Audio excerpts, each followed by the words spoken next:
Welcome back to Thomas Black Excellence. I'm your host, Abdiz Dalisme. In this segment, we want to recognize and thank some of the most important Black women in American history.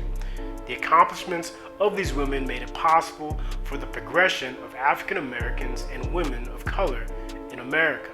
Thank you for tuning in to Time is Limitless. Please like, share, and subscribe. Think about this. How often do you use your GPS? The next time you use GPS, make sure to thank Dr. Gladys West. She was born in 1930 in Virginia. Her calculations and programming helped to make the geoid, which is a mathematical model of the Earth's shape and is the foundation of the GPS. To understand this geoid, we need a bit of imagination. This model is widely used by all kinds of scientists. This is very important for GPS navigation and major engineering projects. She earned a scholarship to Virginia State College. She earned a master's degree in mathematics and then briefly took a teaching position after graduating. West started a job at the naval base, programming and coding computers. In the early 60s, West took part in the award-winning study that provided the regularity of Pluto's motion relative to Neptune. In 1979, she became the project manager of the CSAT radar. The CSAT was the first satellite with the ability to monitor the Earth's oceans. During her time as a manager of the CSAT project, she programmed an IBM 730 to provide calculations for an accurate geodetic Earth model. This detailed mathematical model of the shape of the Earth was a building block for what would become the GPS orbit. While she led the team that laid the groundwork for the GPS, West gained another master's degree in public administration from the University of Oklahoma. She would eventually finish her dissertation and gain her PhD in public administration and policy affairs in 2000 at the age of 70. In 2018, West was included into the U.S. Air Force Space and Missile Pioneers Hall of Fame. Speaking of space, Mae Jemison was the first Black woman to go into outer space. Jemison was not only a NASA astronaut, she also is a doctor and an engineer. With a bachelor degree in science and chemical engineering at Stanford University, also a graduate from Cornell University with a doctorate in medicine. She received her first mission on September 28, 1989, when she was selected to join the STS-47 crew as a mission specialist. On September 12, 1992, Jemison and 6 other astronauts went into space on the Space Shuttle Endeavour. This voyage made Jemison the first African American woman in space. The team made 127 orbits around the Earth and returned to the Kennedy Space Center in Florida on September 20th, 1992. After serving as an astronaut for 6 years in total, she left NASA in 1993.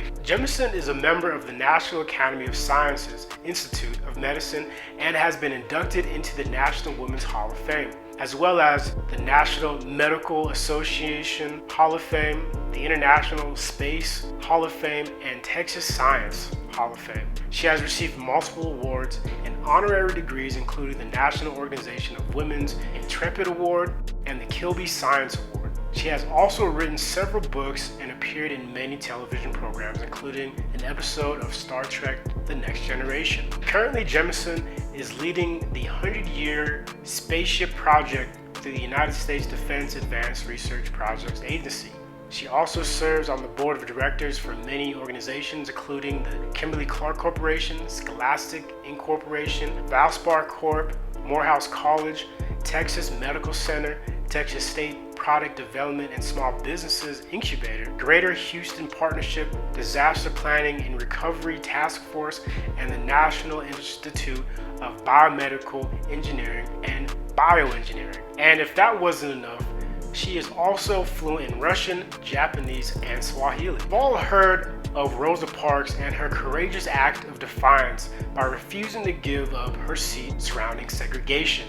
But did you know, 9 months before Rosa Parks, there was a 15-year-old girl that did the exact same thing by refusing to move to the back of the bus and give up her seat to a white person. She goes by the name Claudette Clovin, and she was born in Montgomery, Alabama.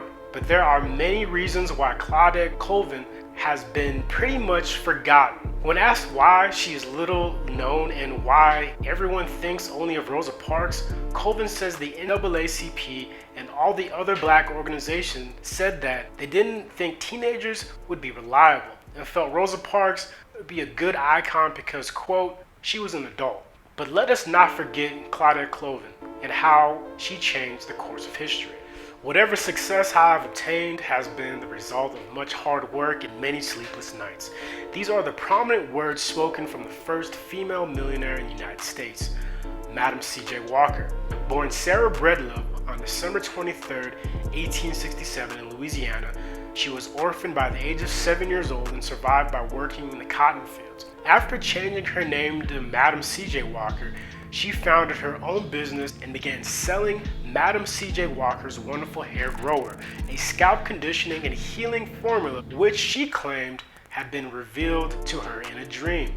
Madam C.J. Walker traveled throughout the South selling her products door to door, demonstrating her scalp treatments, and in 1908 she opened a college named after her daughter and trained Walker hair culturists. By early 1910 she had settled in Indianapolis where she had built a factory, hair and manicure salon, and another training school. Not only did she pioneer multi-platforms for African American entrepreneurs, she further empowered the community by contributing to the building fund of the YMCA in Indianapolis. Walker then moved to New York in 1916 where she continued to oversee the business, and once in Harlem, she quickly became involved in Harlem's social and political life and contributing to the NAACP's anti-lynching movement. As her business continued to grow, Walker developed the Madam C.J. Walker Hair Culturist Union of America convention in Philadelphia. Walker established herself as a pioneer. She set standards in the African American community. She also helped create the role of the 20th century self-made American businesswoman. Now, we all know the name Harriet Tubman as a conductor of the Underground Railroad. She was known as the Moses of her people. But I bet you didn't know that she was considered the first African American woman to serve in the military. Tubman served as a scout, spy, guerrilla soldier, and a nurse for the Union Army during the Civil War. In 1849, Tubman and her two brothers escaped to the north, and then soon after, Tubman returned to the south to start helping others escape slavery. Tubman was never caught and known to have never lost a single passenger. In the 1850s, her success led slave owners to post a $40,000 reward for her capture or death, which is equivalent to $1.4 million today. Through the Underground Railroad, Tubman learned the town's transportation routes, information that made her important to Union military commanders during the Civil War. As a Union spy and scout, she would wander the streets under Confederate control and learn from the enslaved population about Confederate troop placements and supply lines. Tubman helped many of these individuals find food, shelter, and even jobs in the North. She also became a respected guerrilla operative. As a nurse, Tubman dispensed herbal remedies to black and white soldiers dying from infection and disease, and joined the women's suffrage movement with Susan B. Anthony. Tubman died in 1913 and was buried with military honors at Fort Hill Cemetery in Auburn, New York. Ida B. Wells was an American investigative journalist, educator, activist, researcher, and early leader of the civil rights movement in the late 19th and 20th centuries. She was one of the founders of the NAACP, born in Holly Springs, Mississippi on July 16, 1862, and by the age of 14, she began teaching in schools. She continued to teach after moving to Memphis, Tennessee in 1884 and attended Frisk College in Nashville. The same year, despite having a ticket, she was thrown off a first-class train. Wells filed a lawsuit against the train company in Memphis for unfair treatment. Although she won the case on the local level, the ruling was eventually overturned in federal court. In 1891, Wells wrote some newspaper articles critical of the education available to African American children. Soon after the lynching of one of her friends, she became skeptical about the reasons black men were lynched. Investigating several lynchings across the South, she published her work in her books to show how the white press justified lynchings and reported unreliable accounts of them. She also gathered statistics on lynchings and highlighted individual cases to expose false accusations and a lack of evidence. She also published her findings in a pamphlet and wrote several columns in local newspapers. Her expose about an 1892 lynching enraged locals who burned down her press and drove her from Memphis. After a few months, the threats became so bad she was forced to move to Chicago, Illinois. She traveled to speak in a number of major U.S. cities and twice visited Great Britain for the cause. Continuing her work with women's rights, she was a founder of the National Organization of Colored Women's Club, which was created to address issues dealing with civil rights and women's suffrage. In 1910, Wells founded and became the first president of the Negro Fellowship League, and in 1913 she founded what may have been the first women's suffrage group, Chicago's Alpha Suffrage Club.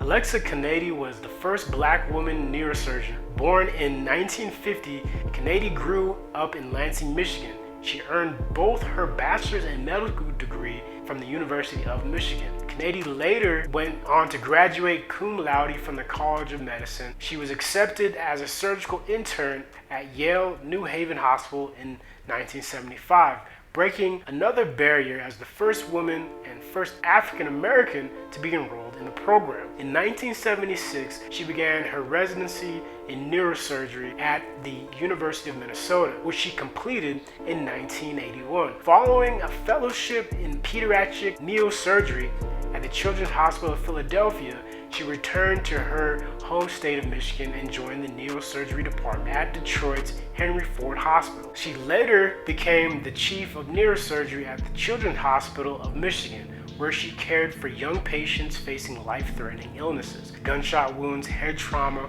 brain tumors, and spine abnormalities. Kennedy retired from her position in 2001 and relocated to Florida. Her retirement was short-lived when she learned there were no pediatric neurosurgeons in her immediate area and began to practice part-time at Pensacola's Sacred Heart Hospital. She officially retired from practicing medicine a second time in 2012. She continued to be an advocate for encouraging young women to pursue careers in medicine and neurosurgery. Let's back up again and talk about who laid the foundation for women in medicine.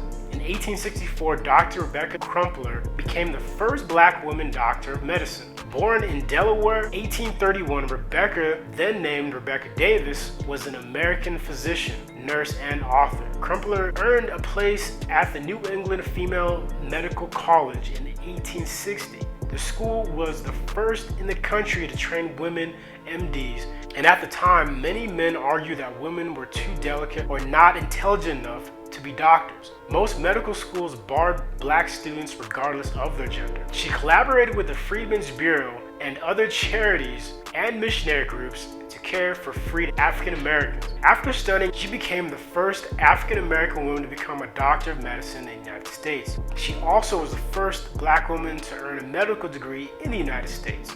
As a true pioneer, she battled deep-seated prejudice against women and African Americans in medicine. After earning her degree in Boston, she spent time in Richmond, Virginia after the Civil War, caring for formerly enslaved people. And in 1883, Dr. Crumpler published her book. It chronicles her experiences as a doctor and provides guidance in maternal and child health. Thank you for watching this episode of Timeless Black Excellence. Please don't forget to like, share, and subscribe to our content. Also, please check out our brand new website that details our new studio, showcases our photographers, and displays the Timeless Limitless LLC merchandise.